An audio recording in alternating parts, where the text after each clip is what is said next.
kapatid, kung nais mo ng tunay na kaligayahan at kung nais mong makamtan ang iyong pangarap, sa Diyos mo hanapin. Sapagkat siya lamang ang makapagbibigay ng tunay na kaligayahan at ang iyong mga pangarap. Babasahin po natin sa may awit 37 ang talata ay 4 at ito ang nasusulat.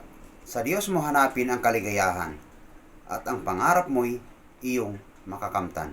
Napakaliwanag ang sinasabi sa banal na kasulatan mga kapatid na ang sino man sa atin na nagnanais ng tunay na kaligayahan, una, hanapin sa Diyos.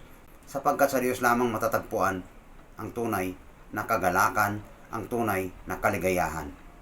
At ang sino mang nagnanais na makamtan ang kanyang pangarap ay sa Diyos niya rin hanapin.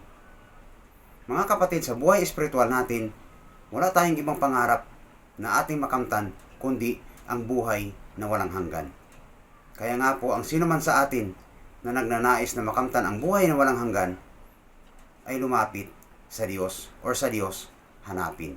Sapagkat siya lamang ang makapagbibigay sa atin ng buhay na walang hanggan. Maraming salamat po sa Diyos sa lahat ng kapurihan magpakailanman. Amen.